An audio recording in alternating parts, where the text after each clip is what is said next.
Love of Kill, Episode 11.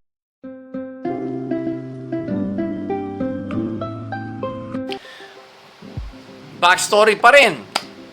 Pero, mas, it now looks more like a full explainer episode. Ang totoong Rihanna song took the Rihanna song now into his care. Matagal na niya palang tinatanong dito ang pangalan.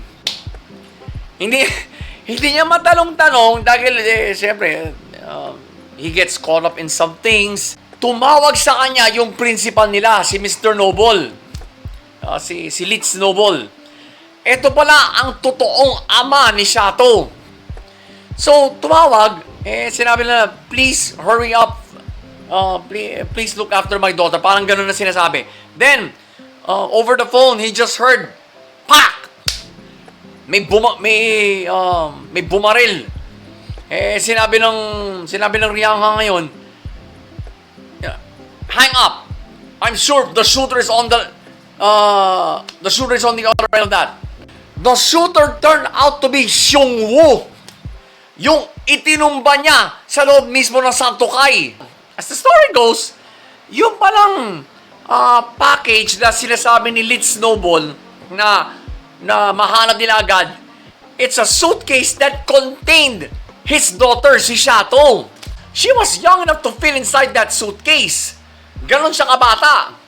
So sabi niya, okay, sige, taasan natin to. And,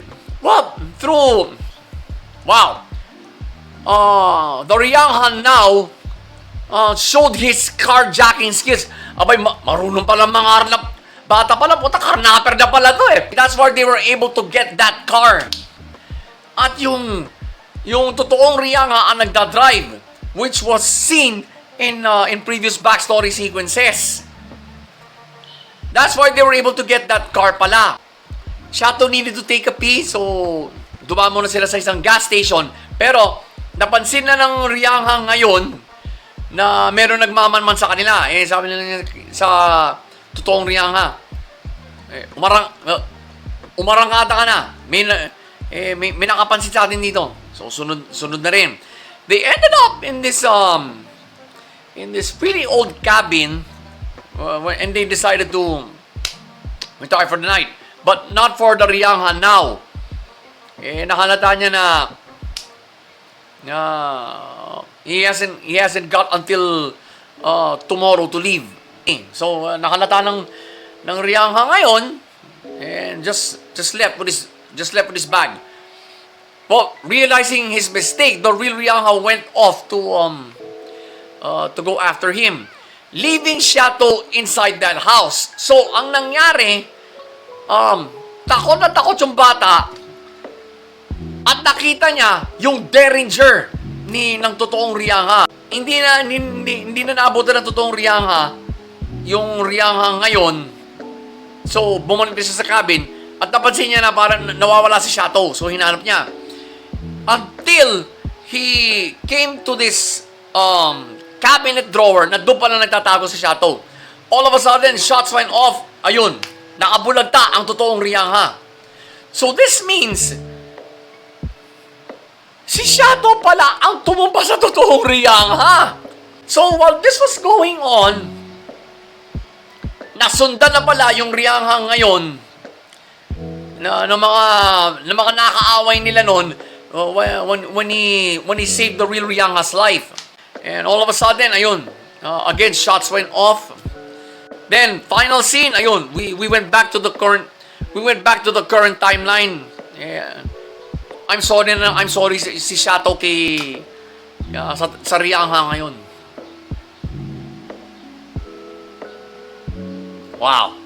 Excuse me. We're going to break this episode down now, Critic sub style. Base. For a backstory, for both a backstory / explainer episode, ang tense ng pacing, although ang bagal. Okay, slow and excruciating ang pacing. It's rarely did I see a backstory or a backstory episode this tough to watch. Do I have complaints? I couldn't find fault in this in the pacing of this episode. It may be a full backstory slash explainer episode, but the pacing really made it interesting. Kasi nga slow and excruciating. Like I said a while ago. Especially what happened in the second half of the episode. Flow naman. First gear shift was when the two boys found Shato inside that luggage, inside that locker. But why did I call it a gear shift? Kasi, well, you can say that Shato was the tie that bound the real Ryangha to the fake Ryangha. Kasi up to that point, hindi natin alam talaga ang totoong pangalan ni Ryangha. Even up to now, he's yet to say his real name. Nga, ang Barosela. They didn't get it out of him. Pero, we're probably that close now. Second gear shift was when, muntik na magkasubukan ang totoong Ryangha at ang peking Ryangha. But why did I call this a gear shift? Kasi, well, it basically showed you the contrasting personalities of the two Ryanghas. The original Ryangha is, sabi niya, in the fake Ryangha's own words, half-assed ang determination. Pero siya, well, we've seen it. We have seen it. He has no qualms hurting people.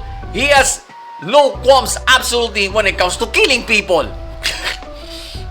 When it comes to doing what is necessary. Bottom line, it 3x'd the pacing, so to speak. Kasi marunong humawak ng balis yan yung totoong Ryangha. Alipores ni Donnie. Final gear shift was when, ayun nga, the young Shato accidentally shoots the real Ryangha. Why did I call this a gear shift? This is probably the biggest character development gear shift for Shato. Ito siguro yung pinaghugutan niya for the rest of her life until now. Now that she and the fake Ryangha have met again. These three gear shifts, I'm giving it 50% that all three of them will play a role in the finale. Wow. It was quite a backstory episode. Plot-wise, I couldn't say na malinis kasi sa final scene kasi bumalik sa original continuity. Bumalik sa main continuity ng anime. So, planchado ang plot, mga ka-lifestyle. It wasn't boring, actually. Kasi, bumalik pa rin sa bumalik pa rin sa main continuity on why Shato is so apologetic to Ryangha, on why she always feels accountable for herself all the time. There were times in this whole anime na in-exhibit niya yun. And we now know why. So, the plot was well ironed out. Although, it only took 2 continuities. Okay? Hindi naman nila minadali yung backstory. Talagang, pinaghimay-himay nila. Pinagtagpi-tagpi nila ng mabuti yung mga previous backstory sequences and of course, a few new ones for this episode. Talagang, they treated it like a full explainer episode. I don't find it boring. It was a well ironed out plot. So, pace, flow, and plot, they all came together for this episode, folks. So, Love of Kill Episode 11.